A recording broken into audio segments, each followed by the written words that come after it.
भाई जब किस्मत गांडू हो ना तो कुछ भी हो जाता है। वही इन 9 लोगों के साथ होता है। ये लोग एक बहुत बड़ी पार्टी अटेंड करने के लिए जाते हैं और उस फ्लोर पे जाने के लिए ये लोग लिफ्ट ले लेते हैं, लेकिन वो लिफ्ट बीच में ही अटक जाती है। अब आगे क्या होता है आइए जानते हैं। अब पहले सीन में हम एक अनजान आदमी को देखते हैं जो किसी चीज को बना रहा होता है और वो देखने में एक केमिकल की तरह लग रहा था। अगले सीन में हमें बार्टिन टावर को दिखाया जाता है जहाँ पर एक आलीशान पार्टी होने वाली थी, जिसके लिए सभी लोग रेडी होकर वहाँ पर पहुँच रहे हैं। यहाँ पर सबसे पहले हम डॉन और उसकी गर्लफ्रेंड मार्लिना को देखते हैं जो कि बहुत बड़ी रिपोर्टर होती है और यहाँ पर जो कोई भी आ रहा होता है वो मार्लिना को तुरंत पहचान ले रहा था और ये देखकर इन दोनों को काफी अच्छा भी लगता है। इसके बाद हम मार्टिन नाम के एक मोटे आदमी को देखते हैं जो यहाँ पर काम करता है और उसके मोटापे की वजह से काफी लोग उसको बुली करते हैं और वो भी इस पार्टी को अटेंड करने के लिए आया होता है क्योंकि मार्टिन और डॉन एक दूसरे के साथ ही काम करते हैं, इसीलिए वो दोनों एक दूसरे को जानते थे। लेकिन जब मार्टिन उसे यहाँ के सीईओ मिस्टर बार्टिन के बारे में बताता है तो डॉन थोड़ा अजीब फील करता है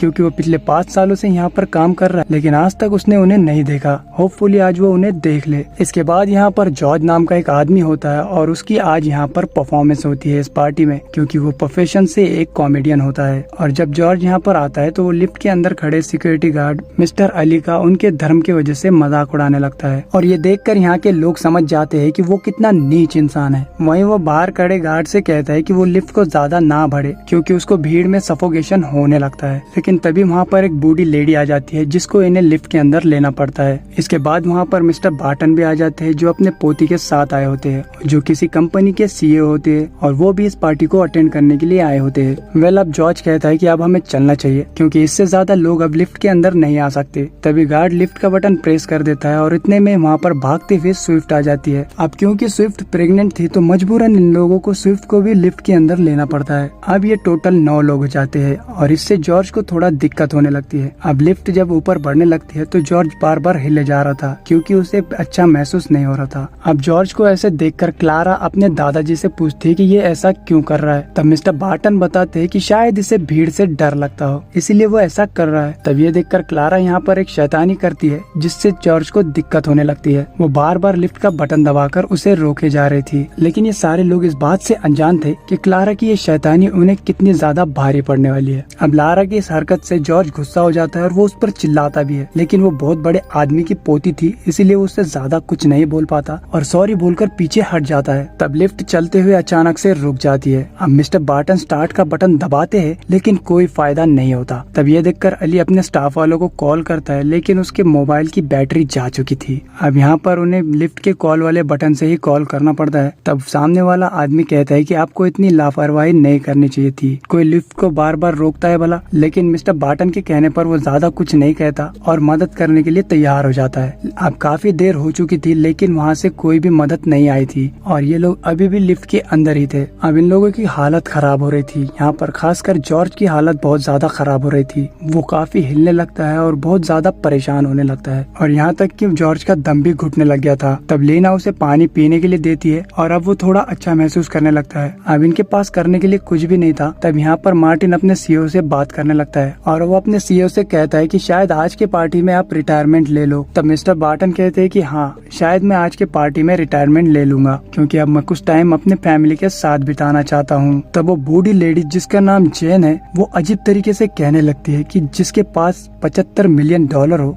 उसे काम करने की क्या जरूरत। अब ये सुनकर सारे लोग हैरान हो जाते हैं क्योंकि उन्हें पता ही नहीं था कि मिस्टर बार्टन के पास इतनी ज्यादा प्रॉपर्टी है। लेकिन मिस्टर बार्टन इस बात से इनकार कर देते और वो जल्दी से जेन की बात को पलट देते। ऐसा लग रहा था कि वो पैसे वाले बात को छुपाना चाह रहे हो। वहीं जॉर्ज की हालत बिल्कुल भी ठीक नहीं लग रही थी, वो बहुत ही ज्यादा परेशान लग रहा था। इधर मिस्टर बार्टन एक के बाद एक कई सारे बटन दबाए जा रहे थे जिससे कोई भी फायदा नहीं होता क्योंकि लिफ्ट अभी भी रुकी हुई थी। तभी यहाँ पर हम ये नोटिस करते हैं कि वो बूढ़ी लेडी विस्की के साथ दवाई खा रही है और कुछ देर बाद हम एक और बात नोटिस करते हैं कि वो प्रेग्नेंट लेडी और डॉन के बीच बार बार आई कांटेक्ट हो रहा है और ये बात डॉन की गर्लफ्रेंड मैरिलिन नोटिस कर लेती है और कुछ देर बाद वो उस प्रेग्नेंट लेडी से बात करने लगती है। यहाँ पर उसे ये पता चलता है कि वो लेडी डॉन के साथ उसी के अपार्टमेंट में काम करती है लेकिन ये बात डॉन ने उसे कभी भी नहीं बताई। और जब यहाँ पर वो लिफ्ट के अंदर एंटर हुए तो डॉन उससे बहुत ही ज्यादा दूरी बनाकर खड़ा हुआ था जो बात मैरिलिन को काफी अजीब लगी। अब इससे उससे आगे मैरिलिन कुछ कह पाती उससे पहले वो बूढ़ी लेडी बेहोश होकर नीचे जमीन पर बैठ जाती है। अब सभी लोग काफी घबरा जाते हैं, उन्हें उठाने की कोशिश करते हैं, लेकिन वो लेडी नीचे ही बैठे रहने के लिए कहती है। और यहाँ पर जैन सभी को बताती है कि वो लंदन में रहती है और वो खास यहाँ पर मिस्टर बार्टन से मिलने के लिए आई है और उसके साथ उसके हस्बैंड भी आने वाले थे, लेकिन कुछ कारणों की वजह से वो नहीं आ पाए और उसकी बातों से ऐसा लग रहा था कि उसका मिस्टर बार्टन से कुछ खास रिश्ता है। लेकिन मिस्टर बार्टन कहते हैं कि वो तो जैन को जानते ही नहीं है। इसके बाद हम उस प्रेग्नेंट लेडी को काफी परेशान देखते हैं। असल में उसे टॉयलेट आई होती है, लेकिन वो यहाँ पर कैसे करे। तब अली और मार्टिन उसकी मदद करते हैं, जिसके बाद वो अपने पर्स में टॉयलेट कर देती है, जिसके बाद उसे थोड़ा अच्छा महसूस होने लगता है। यहाँ पर मिस्टर बार्टन लगातार कॉल बटन को प्रेस किए जा रहे थे कि शायद उन्हें सामने से कोई जवाब मिल जाए, लेकिन उन्हें अभी भी कोई जवाब नहीं मिला। तभी जैन अचानक से बोलने लगती है और वो अपने परिवार के बारे में सभी को बताती है। वो बताती है कि उसका बेटा आर्मी में था और वो जंग के दौरान शहीद हो गया, जिस वजह से उसके हस्बैंड सदमे में चले गए और वो काफी दिन तक सदमे में ही रहे। लेकिन कुछ दिन बाद वो ठीक हो गए और उसके बाद उन्होंने अपनी पूरी जमा पूंजी मिस्टर बार्टन के शेयर खरीदने में लगा दी। लेकिन उसके बाद वही हुआ जिसका उन्हें डर था। अब क्योंकि वो शेयर फेक शेयर थे, इसीलिए उनका सारा पैसा डूब गया। अब ये सुनकर डॉन को याद आता है कि ये तो मिस्टर जॉन की बीवी है, जिन्होंने कुछ दिन पहले इनकी कंपनी के काफी सारे शेयर खरीदे थे, लेकिन कंपनी के पास ऐसा कोई कारण नहीं था कि जिसकी वजह से वो उनके पैसे वापस लौटा दे। और उनके बुरे समय में किसी ने भी उनकी मदद नहीं की, जिसके बाद जॉन ने अपने आप को गोली मार ली। अब ये सुनकर मिस्टर बार्टन कहते हैं कि मुझे इस बारे में कुछ भी नहीं पता था। तब जैन कहती है कि मैंने ये सुना है कि आपको शेयर से 74 मिलियन का फायदा हुआ है और वो पैसे हम जैसे ही गरीब लोगों के हैं। अब इसके आगे वो कुछ कह पाती है उससे पहले वो बेहोश हो जाती है और जब ये लोग उसकी सांसें चेक करते हैं तो इन्हें पता चलता है कि वो अब मर चुकी है। लेकिन जाते जाते उसने इन सबको ऐसी बातें बताई होती है जिससे ये सारे लोग बहुत ज्यादा डर जाते हैं, क्योंकि उस लेडी ने इन्हें बताया होता है कि उसके बैग में बॉम्ब है और वो इस बॉम्ब को इस पार्टी में लेकर जा रही थी ताकि वो इस बॉम्ब की मदद से मिस्टर बार्टन और यहाँ पर मौजूद सभी लोगों को मार सके। अब ये सुनकर सभी के चेहरे पर 12 बज जाते हैं। तब मार्टिन पुलिस को कॉल करके यहाँ की सिचुएशन बताने लगता है और इधर मैरिलिन भी अपने फोन से ही लाइव आ जाती है ताकि वो लोगों को यहाँ की सिचुएशन बता सके। लेकिन अभी भी मिस्टर बार्टन ये कह रहे होते हैं कि अगर वो इस बॉम्ब को ढूंढ ले तो ये सारी प्रॉब्लम यहीं पर खत्म हो जाएगी, लेकिन इस बॉम्ब को रोकने के लिए आगे कौन आएगा। और यहाँ पर आगे आती है वो प्रेग्नेंट लेडी। अब वो प्रेग्नेंट लेडी डरते हुए उस लेडी के बैग को चेक करती है, लेकिन उसे उसके बैग में वो बॉम्ब नहीं मिलता, जिसके बाद वो उसके रिस्ट को भी चेक करती है और उसके रिस्ट पर उसे वो बॉम्ब मिल जाता है। अब ये देखकर किसी को भी ये अंदाजा नहीं था कि वो इस बॉम्ब को कैसे डिफ्यूज करे। तब डॉन लिफ्ट के ऊपर चढ़कर देखने लगता है कि क्या कोई ऊपर से निकल सकता है, लेकिन यहाँ पर ऐसी कोई इमरजेंसी एग्जिट नहीं होती जिससे कि ये लोग बाहर निकल सके। अब यहाँ पर वो प्रेग्नेंट लेडी स्मोकिंग करते हुए रोने लगती है। तब डॉन उसके पास आकर उसे समझाने लगता है। तब यहाँ पर वो एक ऐसा राज खोल देती है जिसको सुनकर मैरिलिन पूरी तरह शॉक हो जाती है। वो प्रेग्नेंट लेडी बताती है कि उसके पेट में जो बच्चा है वो किसी और का नहीं बल्कि डॉन का ही है, और अगर डॉन ने उसको मैरिलिन के बारे में बताया होता तो वो ऐसा कदम नहीं उठाती। अब ये सुनकर मैरिलिन बहुत ही ज्यादा गुस्सा हो जाती है और वो वहीं पर रोने लगती है, लेकिन उसको समझाते हुए डॉन कहता है कि हम इस बारे में बाहर जाकर बात करेंगे। और जिसके वजह से ये सब कुछ हुआ था वो 10 साल की बच्ची अभी भी यही है। अब वो बच्ची ये देखकर रोने लगती है, लेकिन अभी भी उस बच्ची की शरारतें कम नहीं हुई थी। तब यहाँ पर डॉन सभी से कहता है कि क्यों ना हम सब लोग मिलकर इस गेट को खोलने की कोशिश करें। शायद हो सकता है कि हम किसी फ्लोर के ऊपर फंसे हो जहाँ से हम आसानी से बाहर निकल सकते हैं। इधर दूसरी तरफ हम उसी अनजान आदमी को देखते हैं जो टीवी पर इन्हीं की न्यूज देख रहा होता है और वो देखता है कि ये लोग कैसे लिफ्ट के अंदर फंस चुके हैं। पर ये आदमी है कौन ये आपको कुछ ही देर में पता चल जाएगा। अब ये सारे लोग मिलकर लग गए थे लिफ्ट के दरवाजे को खोलने में और वो ऐसा करने में कामयाब भी हो जाते हैं, लेकिन वो फ्लोर उससे थोड़ी स्पेस ऊपर होता है और यहाँ से बाहर निकलने के लिए बहुत ही कम स्पेस बचा हुआ होता है। लेकिन डॉन कहता है कि वो यहाँ से बाहर निकलेगा और किसी को मदद के लिए आवाज लगाएगा।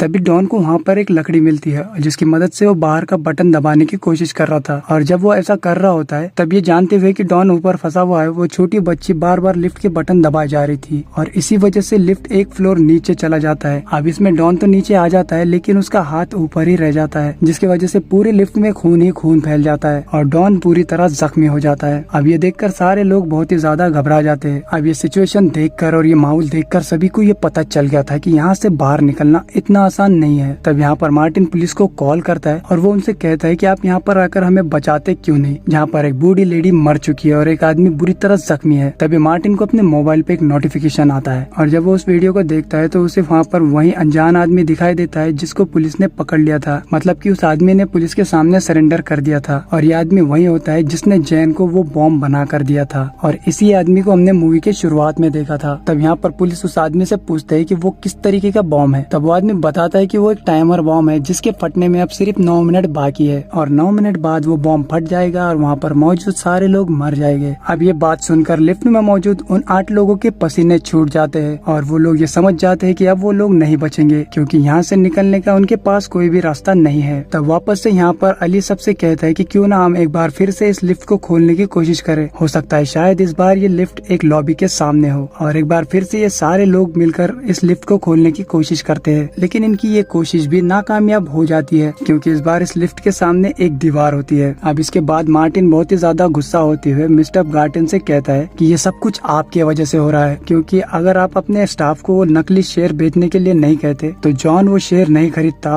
और उसकी मौत भी नहीं होती और न ही जैन यहाँ पर आती आपको मारने के लिए और न ही हम लोग यहाँ पर फंसते। तब जॉर्ज सबको शांत करते हुए कहता है कि आज नहीं तो कल हम लोग यहाँ से निकल ही जाएंगे, लेकिन अभी के लिए हमें इस बॉम्ब को डिफ्यूज करना पड़ेगा। तब उनको एक आइडिया आता है कि क्यों ना उस बॉम्ब को उस लेडी के शरीर से अलग कर दे और उस बॉम्ब को निकाल कर यहाँ से बाहर फेंक दे, लेकिन ऐसा करना बहुत ही ज्यादा मुश्किल होता है क्योंकि वो बॉम्ब उस लेडी के बॉडी से बंधा हुआ था। अब जॉर्ज एक नेल कटर लेकर उस बॉम्ब को उस लेडी के शरीर से अलग करने लगता है, लेकिन उस नेल कटर से ये काम करना बहुत ही ज्यादा मुश्किल था और जॉर्ज ये काम नहीं कर पाता। तब मिस्टर गार्टन ही आगे आते हैं और वो उस लेडी के शरीर को काटने लगते हैं और अकेले वो इस काम को नहीं कर पा रहे थे, इसीलिए वो सबसे कहते हैं कि जो भी मेरी मदद करेगा मैं उसको $1 मिलियन दूंगा। और ये सुनते ही सभी लोग आगे आकर मिस्टर गार्टन की मदद करने लगते हैं क्योंकि पैसा सभी को प्यारा होता है। उसी दौरान इन्हें लिफ्ट में कॉल आती है और पुलिस इन्हें बताती है कि वो लोग ऊपर आ चुके हैं और कुछ ही देर में वो लोग इन्हें यहाँ से निकाल लेंगे। तभी वो लोग लिफ्ट के ऊपर से देखते हैं कि लिफ्ट को हल्का ऊपर ले लिया गया है और अब लिफ्ट खुल जाती है और वहाँ पर 2 गार्ड्स मौजूद होते हैं और अब वो एक एक करके लिफ्ट से सभी लोगों को बाहर निकाल रहे होते हैं। अब क्योंकि यहाँ पर लिफ्ट से बाहर निकलने का रास्ता बहुत ही ज्यादा छोटा होता है तो मार्टिन यहाँ से नहीं निकल पाता और वो गार्ड कहते हैं कि फिक्र मत करो, मार्टिन को नीचे बेसमेंट से निकाल लेंगे और ऐसा कहकर वो लिफ्ट बंद कर देते हैं। लेकिन किसी के भी दिमाग में ये बात नहीं आती कि वो बॉम्ब अभी भी लिफ्ट के अंदर ही है और कुछ ही देर में वो बॉम्ब फट जाएगा। अब बाकी लोगों को तो बचा लिया जाता है, लेकिन जब वो लिफ्ट नीचे पहुँचती है तब तक वो लिफ्ट में बॉम्ब फट जाता है और मार्टिन मारा जाता है। तो आपको क्या लगता है कि इस कहानी में कौन गलत था, मिस्टर बार्टन या फिर जैन? मेरे अकॉर्डिंग इस कहानी में मिस्टर बार्टन गलत थे क्योंकि उन्होंने वो शेयर बेचे ना होते तो ये प्रॉब्लम क्रिएट ही नहीं होती। तो इसी के साथ ये मूवी यहीं पर खत्म हो जाती है। अगर आपको ये वीडियो पसंद आए तो हमारे वीडियो को लाइक और चैनल को सब्सक्राइब जरूर कर दिया करें।